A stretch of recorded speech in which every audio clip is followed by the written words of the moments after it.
Привет, camarades juventini. Et oui, aujourd'hui en modalité polaire parce que je suis à Prague et il fait très froid. Bon, j'enlève quand même le chapeau. Voilà, c'est un peu mieux. Buongiorno Juventini, c'est comme ça que vous me connaissez. C'est un peu mieux.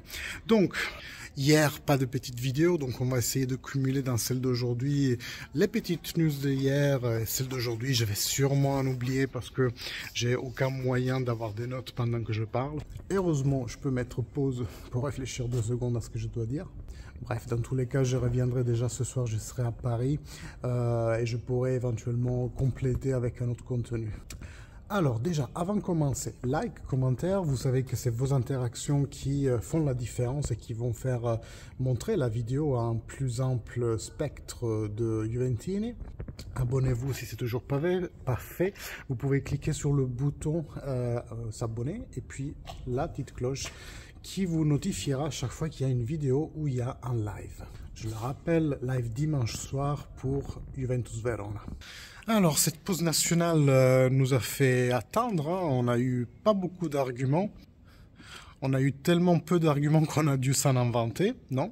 Bien entendu, toutes les questions judiciaires, hein, on va commencer par là d'ailleurs, tiens.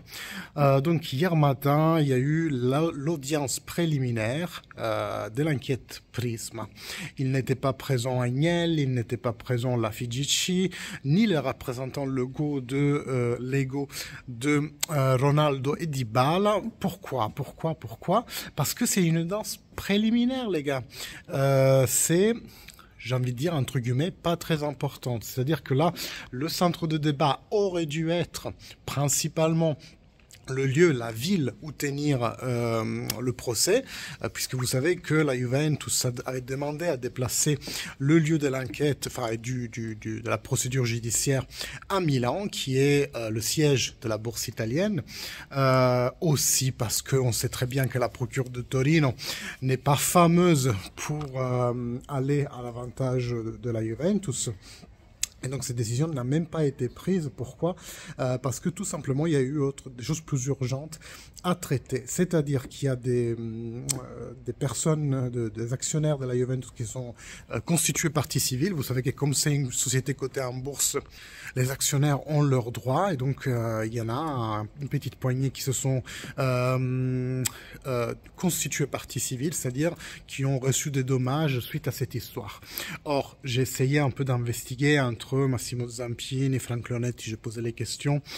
Est-ce que ces gens-là se sont positionnés contre la Juventus et ses dirigeants parce que les choses que ces dirigeants ont faites leur ont causé un préjudice économique, ou alors est-ce que c'est contre justement la Procura di Torino qui, en faisant une enquête, j'ai envie de dire, cousu sur mesure pour griller la Juventus, peu importe le chef d'accusation, aurait donc porté préjudice à ses actionnaires. La réponse n'est pas claire encore aujourd'hui. J'ai eu un court extrait de vidéo de l'avocat principal de la Juventus qui dit textuellement contre les dirigeants et il loro operato, donc les choses qu'ils ont faites. Bon, si c'est une source Juventus qui dit ça, il n'y a aucune mauvaise foi, je pense, donc faut prendre la chose telle quelle. Mais je reste quand même un peu étonné. Je vous en dirai plus dès que j'en sais un peu plus. En tout cas, il y en a qui s'attendaient à des revirements incroyables, même peut-être fin du procès parce qu'on ne trouvait rien, ou alors des condamnations. Je le rappelle, c'était une audience préliminaire. D'ailleurs, aucune décision n'a été prise, même pas celle de la compétence territoriale, qui sera sûrement renvoyée à la cassation pour avoir une décision claire et nette. On se revoit le 10 mai, donc dans à peu près un mois et demi, pour reprendre avec l'audience préliminaire. Peut-être qu'il y aura une deuxième, peut-être qu'il y aura même une troisième. Tout ça n'aura pas d'impact forcément sur les décisions prises au final, parce que c'est que des audiences préliminaires. La seule chose éventuellement qui pourrait se passer, c'est que c'est tellement un ramassis de conneries qu'on élimine tout. On peut éliminer des chefs d'accusation. En fait, on constitue, si vous voulez, la structure du procès. Alors, je ne suis pas un expert, mais c'est l'avis de plusieurs juristes italiens, entre autres Massimo Zampini qui est avocat, mais l'avocat Afeltra a aussi fait une tribune sur le sujet. Et après, il y a ceux que vous connaissez un peu plus parce que je vous en parle plus souvent, l'avocat Cataldo Entrieri, etc. Donc voilà, pour la partie justice ordinaire, rendez-vous au 10 mai. Mais comme vous le savez, on aura bientôt aussi, le 19 avril, une réponse par rapport à la justice sportive et les moins 15 points qui nous ont été enlevés. Je vous rappelle que le CONI, le tribunal du CONI, il peut soit casser la décision et dire non, il n'y a rien du tout, soit la confirmer.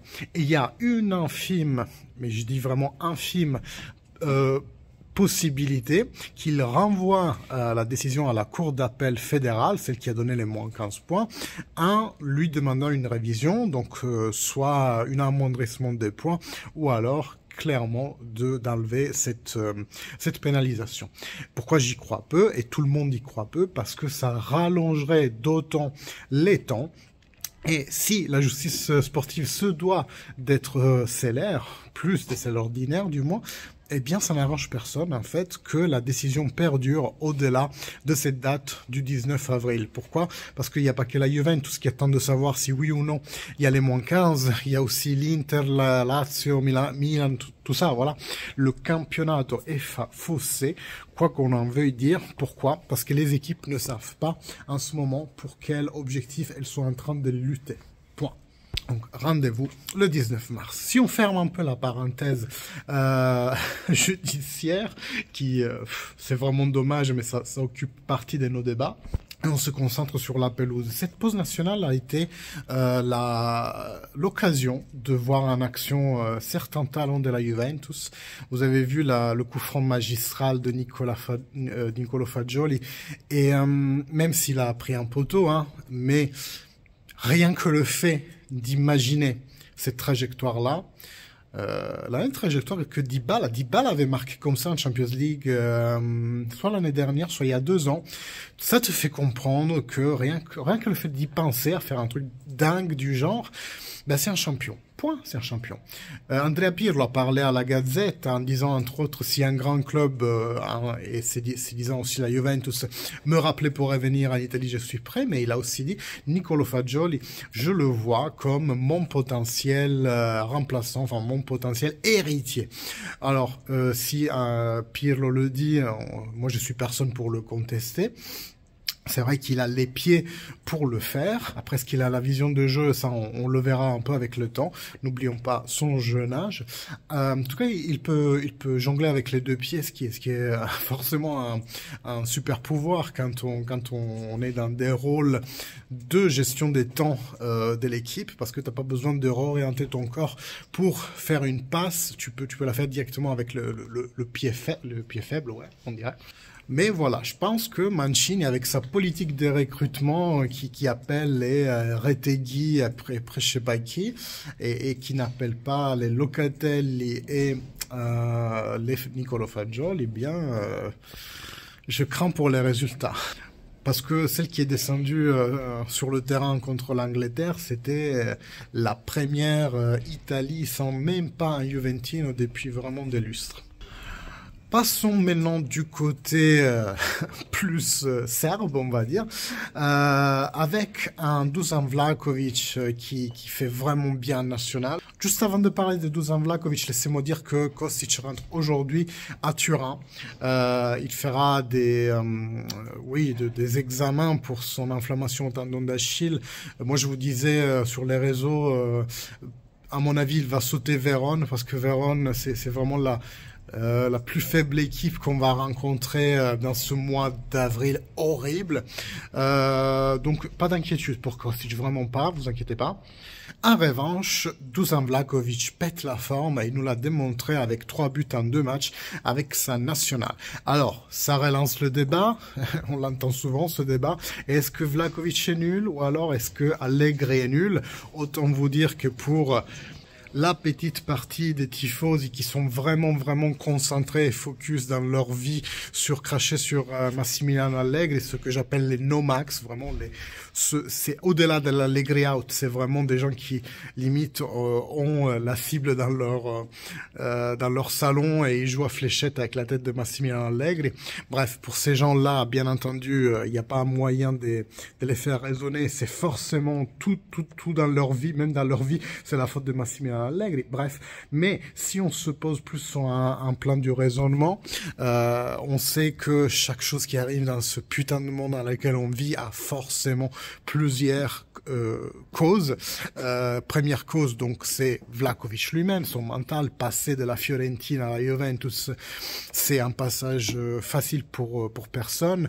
Aussi passer d'un salaire de 500 000 à, je crois qu'il gagne sur les 7 millions. C'est un change de mindset, les gars. Tu peux prendre la grosse boule, tu peux avoir le complexe de l'imposteur, ouais, je mérite pas d'être là. Psychologiquement, les gars, il se passe des choses dans le monde du football que nous sommes loin de pouvoir imaginer. Ça peut être, bien entendu, Massimiliano Allegri lui-même, une partie du problème. Pourquoi? Parce que Massimiliano Allegri a un style de jeu, parce que oui, il a un style de jeu, vous inquiétez pas, mais qui est fait de façon vraiment caméléontique, je ne sais pas si ça se dit en français, et surtout privilégie peut-être plus un avant-centre de manœuvre qui est à faire monter l'équipe qu'un finalisateur pur. Et aujourd'hui, Vlahovic, même s'il le faisait à mon sens bien à la Fiorentina, ce rôle de attaquant de manœuvre, aujourd'hui à la Juventus il a fait beaucoup moins. Troisième axe que je vous propose pour analyser les mauvaises performances de Dusan Vlahovic jusqu'à maintenant, c'est bien entendu la pubalgie. Parce que oui, il faut le prendre en compte. La pubalgie, c'est une salope. Quand elle te prend, elle te lâche plus. Et c'est pas des douleurs, c'est vraiment une inflammation. Et tu la ressens que quand tu cours, quand tu fais, quand t'as une activité, physique intense. Et donc, tu crois que t'es guéri, tu rentres, tu fais ton entraînement et t'as mal. Et t'as mal et ça t'énerve. Et ça t'énerve et ça te fout le mental en l'air. C'est un cercle vicieux de malades. Et ceux qui ne sont pas prêts à reconnaître l'importance de ce genre de choses dans le sport, l'importance du mental, l'importance d'être bien physiquement et qui s'acharnent soit sur le joueur disant qu'il est nul, soit sur Massimiliano Allegri en disant qu'il l'emploie pas bien et qu'il détruit les joueurs. Je suis désolé de vous dire, mais ça n'est pas une pensée objective.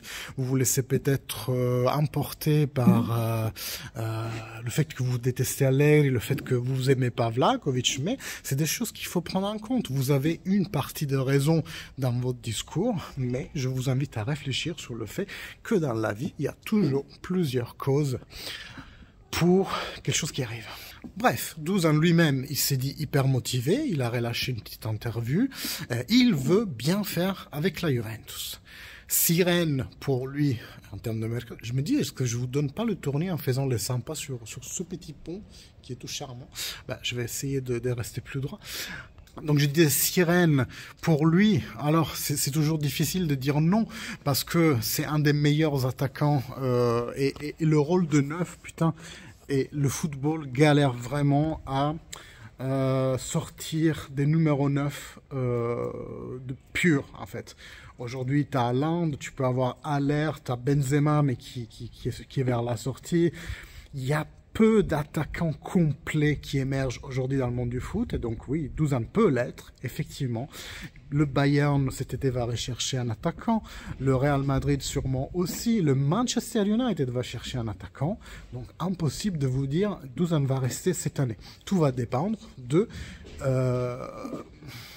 j'ai envie de dire l'alchimie d'équipe et les résultats que cette équipe va pouvoir apporter. Après, il y a une question... Celle-là, elle est sempiternelle en ce moment pour nous, la question du projet pour l'année prochaine. Et c'est ça qui nous bloque le mercato, en entrée, en sortie, en renouvellement. Rabiot, Di Maria, est-ce qu'on les garde? Vlahovic, est-ce qu'on les garde? Quand on saura de quelle mort on va mourir, est-ce qu'on va être dans les coupes européennes, on aura une image plus claire de l'effectif de l'année prochaine. Pour l'instant, Montius. Entre-temps, je vais vous parler de Di Maria, il y a des talks de renouvellement très active, apparemment même avec Angel Di Maria. Aujourd'hui, il gagne 7 millions, contrat d'1 an, je vous rappelle. En le prolongeant d'une deuxième année, apparemment, le Decreto Crescita, il s'appliquerait rétroactivement même sur la première année. Et ça, c'est une très bonne nouvelle. Après, le fait de renouveler Angel Di Maria ne peut être qu'un palliatif pour l'année prochaine. On a besoin de faire pousser un jeune qui va progressivement remplacer Di Maria sur ce rôle-là, un ailier. Kulusevski, je crois qu'il va pas revenir, même si Antonio Conte a quitté Tottenham. J'ai l'impression que Kulusevski aime bien Tottenham, et tant mieux pour lui si ça lui réussit. Voilà, donc je sais pas quoi d'autre je voulais vous raconter aujourd'hui. Je fais un vite scan de ma petite mémoire, mais en ce moment je suis vraiment pris par tout autre sujet que le foot. Non, je crois que c'est à peu près tout. En tout cas, comme dit, soit des shorts. Commencez à regarder mes shorts parce que ça me permet, moi, de vous donner des petites pensées, des petites infos en pilule au lieu de faire une grosse vidéo de 10-15 minutes. Donc oui, au pire, je vous fais des shorts sur YouTube ou alors des posts sur Twitter. Je vous invite à me suivre sur les deux. Abonnez-vous, donc activez la cloche, like, commentaire pour que cette vidéo soit le plus répandue possible sur la toile. Moi, il me reste qu'à vous souhaiter bonne journée. Moi, je prends mon avion à 18 h. Ce soir, je serai à Paris enfin. J'aime quand même bien être chez moi, tout simplement, dans mon petit confort. Et de Prague, je vous dis à la prochaine. Et fino alla fine, forza Juve. Ciao les gars.